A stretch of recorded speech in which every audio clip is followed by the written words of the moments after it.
Day 13 of training camp is in the books for the Chicago Bears, and while it was reportedly a fun practice, they didn't walk away without its injuries. We're going to talk about it all and more right after this. You are now tuned in to Chicago Bears Central, your number one place for all Chicago Bears news and content.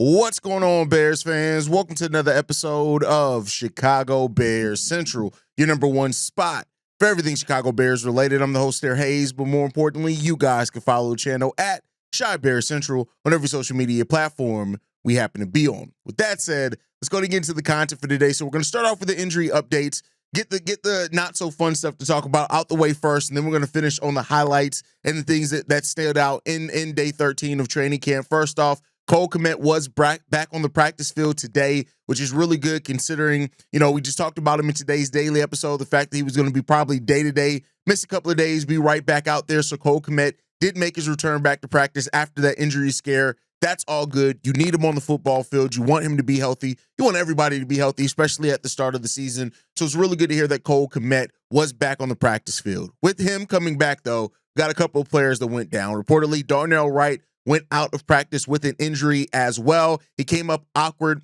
during the final team period on Thursday's non-padded practice.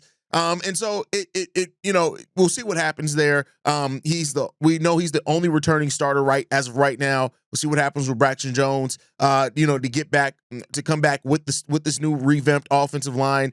And I'm excited to see what Darnell Wright can be with competent guards next to him, right? And a center there. That interior part of that offensive line being improved is going to be really important. And I also think having Dan Rouchar there as somebody who can guide that development of Darnell Wright is going to be important for him in the present and in the future. But it seems like right now he did exit practice in the final period. There's been no announcement of anything as it stands right now. If anything majorly does get announced, we will be back here talking about it, of course, as we do with everything else. Another important part, Dennis Allen's defense, Kyler Gordon also left practice with an apparent injury. It looks like he was spotted heading to the locker room and did not return about midway through practice. And we'll see, right? So, you add Darnell Wright, you add Kyler Gordon to injuries. We'll see what happens with them when it comes down to anything. But Kmet luckily did make his return. And just like he was nothing long-term, let's hope that it's not going to be. The Bears do have a deep cornerback class, but with Jalen Johnson already dealing with something, Kyler Gordon out as well. You hope that those guys are going to be ready to go, locked in by week one, because we want to start off the season with having everybody ready to go. We don't really want any questions heading into that. So again, not everything's going to be all great coming out of practice. So, it is what it is. We got those players that went down and out with injury scares, and we'll see what officially gets announced. But outside of that, it seemed like the Bears had some fun on practice today. They even, towards the end of practice, had defensive and offensive players switching sides of the ball to just have some fun. I know that these are things that don't necessarily, matter when you're on the football field, but when you have that kind of fun in practice and things, it really speaks to just the environment and the culture of the team that you have there. And I look at it as it being a pretty good thing when you can have everybody out there having fun and doing those type of things and locked in. So, that's always fun. It's always great to hear when you hear those type of things. They're having fun out there. And for a football team that hasn't won a lot of football games over the last few years, to hear that offensive and defensive players switch sides, they had some fun. That's what it comes down to. But with that said, Caleb Williams had his moments today as well, right? He got picked off by Jaquan Brisker early in practice when it came down to it, but he also completed some deep pass. Nick McLeod caught a big one from him on 3rd and 5 to get the first down as well. Olamide Zacchaeus also came down with the ball in coverage also, so you love to hear that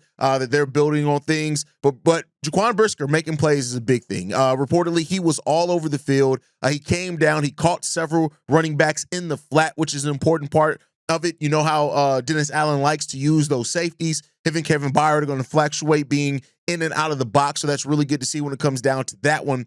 Braxton Jones, while we're talking about tackles, had himself a hell of a practice today. Had some reportedly very physical Blocks, he seems to be getting healthier is the exact word that was used by Mark Carman in regards to Braxton Jones. I said it regardless if he starts or if he doesn't start. Braxton Jones is still going to have a big role in this team, whether it's coming off the bench as a depth piece, a depth tackle, or still being that starting left tackle. So hearing that Braxton is coming in and locked in is really good when it comes down to it. Colston Loveland continues to be somebody who stands out as well. And at this point, I mean, you could just assume that Colston Loveland's going to stand out. He's been that guy. He stood out repeatedly in a lot of practices when it comes down to it. And so that's really good. Ozzie Trapillo and Braxton Jones also rotated in and out of that first team offense. So it shows Ben Johnson and this coaching staff are still trying to figure out who's going to be that starting left tackle. But both guys are sitting there running it when it comes down to it. The Bears trying to get a little tricky with the offense as well. Caleb Williams came out at wide receiver for a reverse back to hit him and try a deep pass with Rome Odunze that was intercepted by Jaquan Brisker, which we talked about a little bit earlier. Ben Johnson's going to work in those trick plays. Now that's that gimmicky thing, but they're gonna do something to come down with that also. Reportedly as well, Dayo Odeyingbo started showing what his little burst of speed and strength could be as well. He reportedly beat Braxton Jones on both reps. Used that explosive burst to get into that backfield. That's what you love to hear when it comes down to that one. So good to hear that those things are coming along for him as well. We're getting to some work there. Montez Sweat, or we're talking about defensive ends as well. He got the best of Darnell Wright before Darnell went down with it. He got a strip sack on Caleb Williams. Look out for that. But you talked about it on today's daily episode. Montez Sweat apparently has had a pretty damn good training camp period that the Bears are keeping a little bit under wrap when it comes down to it. So, we'll see how that continues to go forward as that develops as well.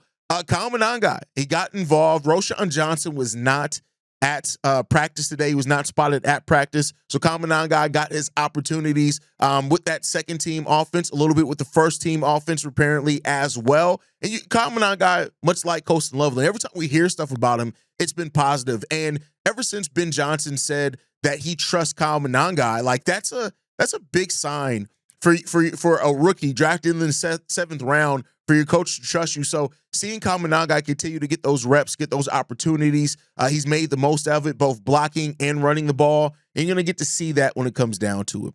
According to the 79th and Hallis podcast as well, is that Caleb and Rome Odunze continue to build on their chemistry, and they look really good. And Rome Odunze got a hold called on a defensive back, but Rome already had him beat by a step as well. So, really good when it comes down to that one. Greg Braggs talked about his biggest takeaways from camp right now and said that the rookies are getting their reps with the first and second team. Specifically mentioned out Colston Loveland, Ozzie Trapillo, Kyle Monongai, Luther Burton, that they have all impressed at different points in training camp, and they're all making their presence felt in different ways. And, that's an important part of it, right? When you look at this draft class that the Chicago Bears had, not only is it potentially one of Ryan Poles' best draft classes as far as balance and just how he attacked the different positions, but it's also the first draft class under this coaching staff, and we know that Ryan Poles did take what they want into consideration. Shamar Turner was somebody that Dennis Allen was super big on, right? When it came down to it, Zay Frazier is another one of those guys. So I think when you look at this draft class, it not only kind of is a representation, of course, of Ryan Poles, but also the type of players that Ben Johnson, Dennis Allen, Declan Doyle, Dan Rouchar, Antoine Rando, that these guys want in this building. And so that's a good sign for it, because it seems like we got the right type of guys mentality-wise. We'll see what their role ends up shaking out for, right? Yeah, they're contending for spots, but overall it seems like they've come in with the right mentality to attack it and finding ways to help this football team try to win some football games when it's all said and done. And that's what you like to see when it comes down to it. So, the injury scares suck, of course, as they always do, but some really good things when it comes down to it. Caleb and Rome's chemistry looking good. Colston Loveland looking really good. We got Cole Kmet coming back from it. Dayo Odeyingbo starting to stand out. We know how important he's going to be to freeing up that defensive line overall. So things are starting to look and sound and feel like they're in tandem for the Chicago Bears, and that's really the most important thing, getting everybody on the same page, attacking practice, and let's see what it's going to be. I'm excited to hear what the joint practice against the Dolphins is going to look like as well. We got football coming up this Sunday. We will be talking about live football this upcoming Sunday. That's where we are with things, right? Like, That's the important part. You're about to have C-Dub on a live call. Y'all know how special that is. We're about to have C-Dub on a live call for a football game. Like, that's what it's all shaping up to do. So, it seems like everything's going the right way in training camp. They're doing the things that they need to do. Caleb's growing. He got to show it on the football field as well. And we'll break it all down as it continues to go, as it continues to develop. You already know, we're the number one spot for everything Chicago Bears related. That means we are bringing episodes every single day. We're the only truly seven-day-a-week podcast here on YouTube. So make sure you guys stay in tune with us. You can follow us at Chi Bears Central. You send us any feedback, questions, comments, concerns, ChicagoBearsCentral@gmail.com. Lastly, if you want to leave a text message and our voicemail for the mailbag, the number to do so, 773-242-9336. We are the number one spot for everything Chicago Bears related. We'll catch you guys on the next one. Chi-Town up, Bear down. Love you guys. Peace, y'all. This has been a presentation of the Break Media.